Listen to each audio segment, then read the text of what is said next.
and ultimately led to Fox being escorted off the View set. This isn't just another celebrity interview gone wrong. This is a masterclass in how media bias and personal agendas can turn a simple conversation into a battlefield. Make sure you subscribe and drop a comment below, because this story will leave you questioning everything you thought you knew about daytime television. The green room at the View studio buzzed with the usual pre-show energy. Michael J. Fox sat quietly in his chair, reviewing his talking points for what was supposed to be a straightforward promotional interview for his latest Parkinson's Research Foundation initiative. His publicist, Sandra, paced nearby, checking her phone for last-minute updates. "Michael, they've bumped up your segment. You're going on in the first block instead of the second," Sandra informed him, her voice carrying a hint of concern. "That's fine," Michael replied, his voice steady despite the slight tremor that had become more pronounced over the years. "I'm ready to talk about the Foundation's new research partnerships. The work we're doing with stem cell therapy is really promising."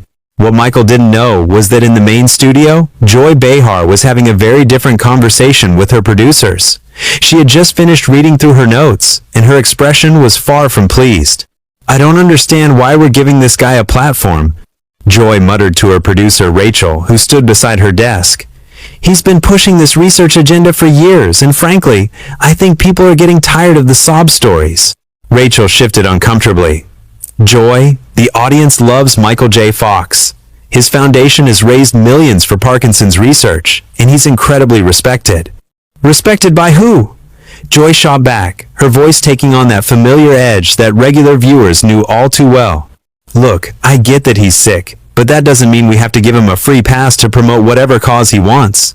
This is supposed to be a news show, not a charity telethon."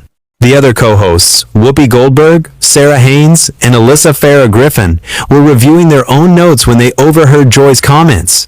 Whoopi looked up with a frown. "Joy, what are you talking about? Michael J. Fox is coming on to discuss breakthrough research that could help millions of people. That's exactly the kind of story we should be covering." Joy waved her hand dismissively. "Whoopi, you're too soft. This guy's been dining out on his diagnosis for decades. At some point, we need to ask the hard questions. How much of this foundation money is actually going to research versus administrative costs? Why should taxpayers fund stem cell research when there are other priorities?" Sarah Haynes looked genuinely confused. "Joy, his foundation has one of the highest efficiency ratings of any major charity. Over 85% of donations go directly to research funding." "According to who?" Joy challenged. "According to his own foundation's marketing materials? Come on, Sarah, you're smarter than that." Meanwhile, back in the green room, Michael was doing his final preparation when Sandra's phone rang. It was Rachel, the producer. "Sandra, I need to give you a heads up." Rachel's voice was tense. "Joy seems to be in one of her moods today. She's asking some pointed questions about the Foundation's finances and research methods. I just wanted Michael to be prepared."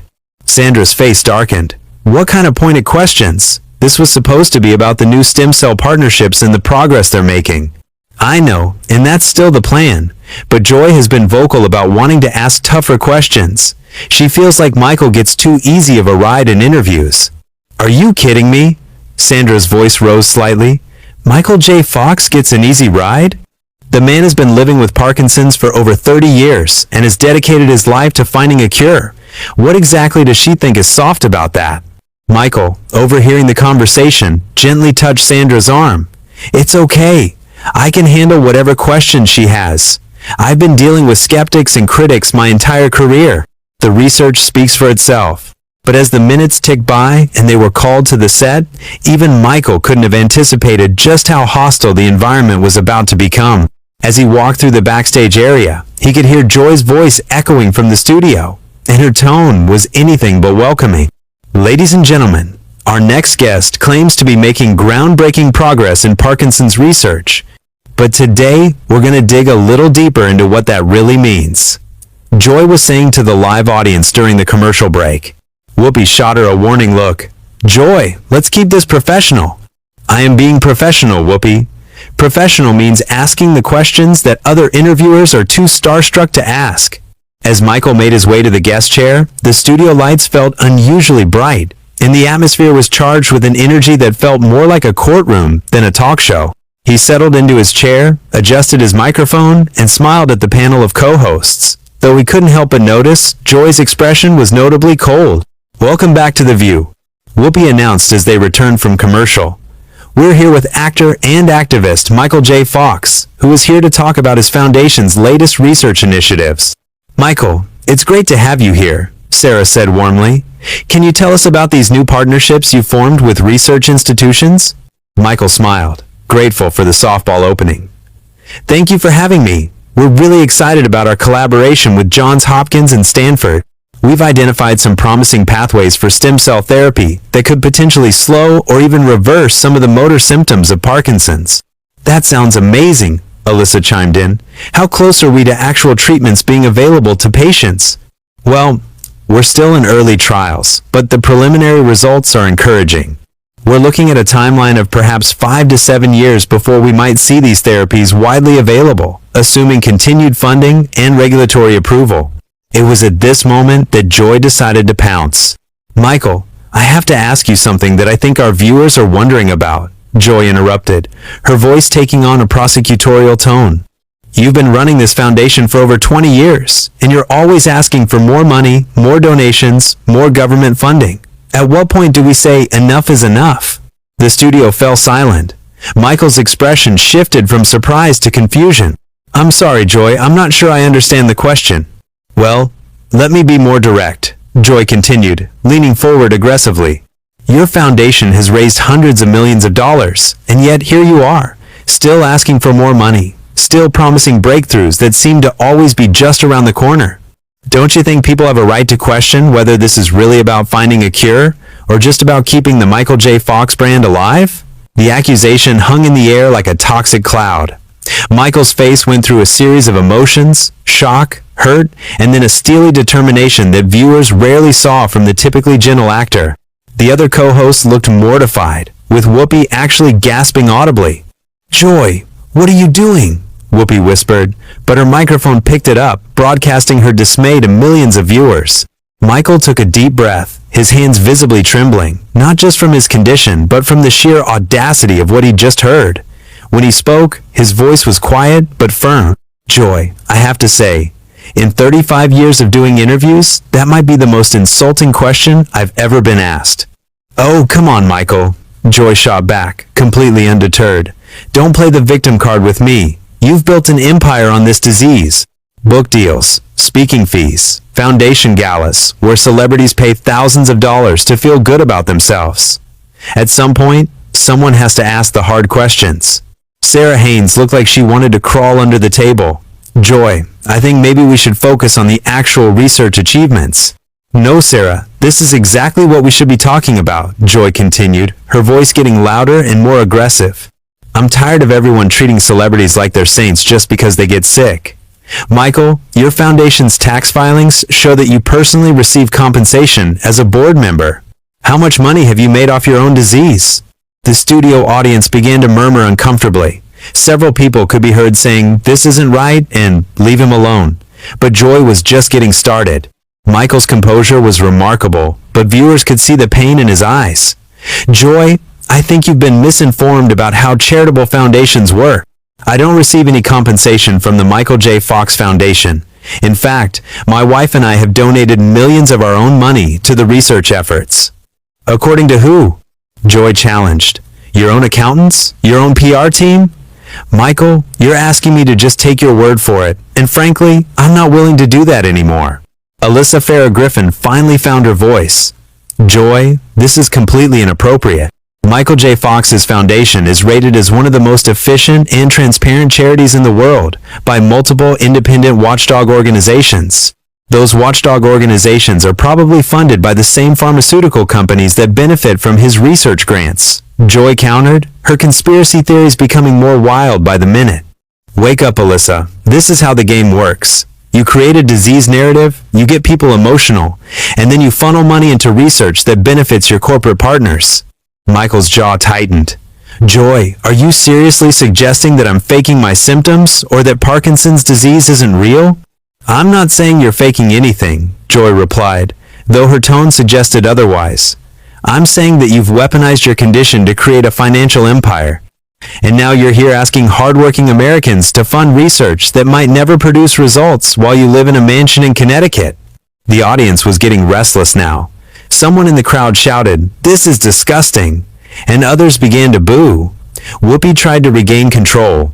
"Okay, we need to take this down a notch," Whoopi said, but Joy wasn't finished.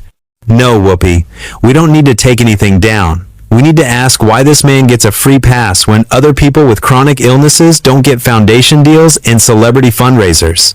What makes Michael J. Fox so special?"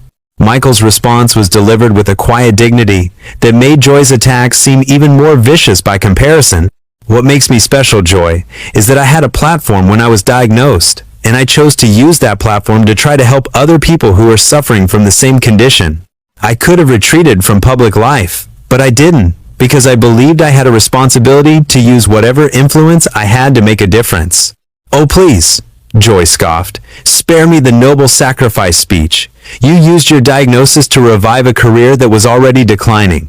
Family Ties was over. Your movie career was stalling. And then suddenly, you had a new angle to stay relevant." The cruelty of the comment was so stark that even Joy's usual supporters in the audience fell silent. Sarah Haynes looked like she was about to cry. "Joy, that's enough," Sarah said firmly. "You're way out of line here." But Michael held up a hand. "No, Sarah, let her finish. I want to hear what other brilliant insights Joy has about my life and my motivations." Joy, apparently unable to recognize sarcasm when it was directed at her, continued her assault. "Fine, you want me to finish? Here's what I think. I think you've convinced yourself that you're some kind of hero, but really, you're just another celebrity who found a way to monetize tragedy. And the worst part is, you've got everyone else convinced too." "You know what the worst part actually is, Joy?" Michael's voice was still controlled, but there was steel in it now. "The worst part is that there are millions of people watching this show right now who have Parkinson's disease or have family members with Parkinson's disease, and you're telling them that the research we're doing to try to help them is somehow fraudulent or self-serving. If the shoe fits," Joy shrugged, seemingly oblivious to the impact of her words. Michael looked directly into the camera. "For anyone watching who has Parkinson's or any other neurological condition, please don't let this woman's cynicism discourage you from supporting legitimate research efforts. There are real scientists doing real work to find real cures, and they need our support." Joy's face reddened. "Don't you dare try to turn this around on me. I'm asking legitimate questions that journalists should have been asking for years." "You're not asking questions, Joy," Michael replied, his voice rising for the first time. "You're making accusations without any factual basis. You're spreading conspiracy theories about medical research, and you're doing it to a person who is living with the very condition you're claiming is being exploited." "I never said the condition was being exploited," Joy backtracked slightly. "I said you were exploiting it." "That's even worse," Whoopi interjected, having heard enough. "Joy, you need to apologize right now." "I'm not apologizing for doing my job," Joy shot back. "Someone has to hold these people accountable." Michael leaned forward in his chair. "Hold me accountable for what, exactly? For dedicating my life to trying to find treatments for a disease that affects over 10 million people worldwide? For using whatever platform I have to raise awareness and funding for research? For continuing to work and advocate even as my own symptoms get worse? For making millions of dollars while doing it," Joy replied without missing a beat. The studio erupted. The audience began booing loudly, and several people stood up and headed for the exits. Whoopi was frantically signaling to the producers to cut to commercial, but Joy kept talking. "You all can boo me if you want, but somebody has to ask these questions. Somebody has to point out that Emperor has no clothes." Michael's response was measured and devastating. "Joy, the only person here without clothes is you. You've exposed yourself as someone who would rather attack a person with a chronic illness than do 5 minutes of research about the work his foundation actually does." The tension in the studio had reached a breaking point. Joy's face was flushed with anger, and she seemed completely oblivious to the fact that she had lost not just the audience, but her own co-hosts as well. What happened next would go down as one of the most shocking moments in daytime television history. "You know what, Michael?"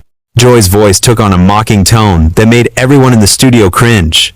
"Maybe if you spent less time at fancy galas and more time actually in the lab, you might have found a cure by now." The comment was so cruel, so completely tone-deaf, that it seemed to suck all the oxygen out of the room. Michael's face went pale, and for a moment, his trademark composure finally cracked. "Excuse me?" Michael's voice was barely above a whisper, but the hurt in it was unmistakable. Whoopi had heard enough. "That's it. We're done here. Joy, you've completely lost your mind." But Joy wasn't backing down. "I'm lost? I'm the only one here with the courage to ask real questions. Everyone else is too starstruck to do their job. My job," Sarah Haynes said, her voice shaking with emotion, "is not to attack guests who come here in good faith to discuss important issues. My job is not to spread conspiracy theories about medical research." "Oh, spare me the righteousness, Sarah," Joy snapped. "You're all acting like I committed some kind of crime. I asked tough questions. That's what journalists do." Michael finally stood up from his chair, his movement deliberate and dignified despite the visible tremor in his hands. "Joy, I've been interviewed by some of the toughest journalists in the world. Mike Wallace, Barbara Walters, Anderson Cooper. None of them ever felt the need to question my basic humanity or suggest that I was profiting from my own suffering." "Well, maybe they should have," Joy shot back, seemingly incapable of recognizing when to stop. "No." Michael's voice was firm now, stronger than it had been all morning. "Maybe you should learn the difference between journalism and cruelty. Maybe you should understand that asking tough questions doesn't mean abandoning basic human decency." The audience erupted in applause, a thunderous response that lasted nearly 30 seconds. Joy looked around, clearly frustrated that her attacks weren't resonating with anyone. "You can all applaud if you want," Joy said into her microphone.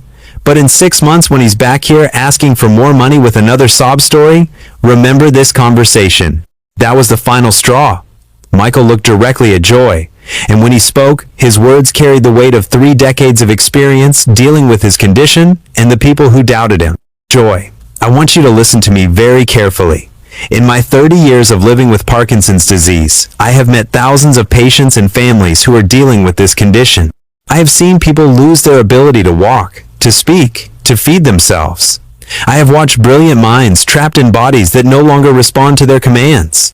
And in all that time, through all of that pain and struggle, I have never encountered anyone as callous and cruel as you have been here today.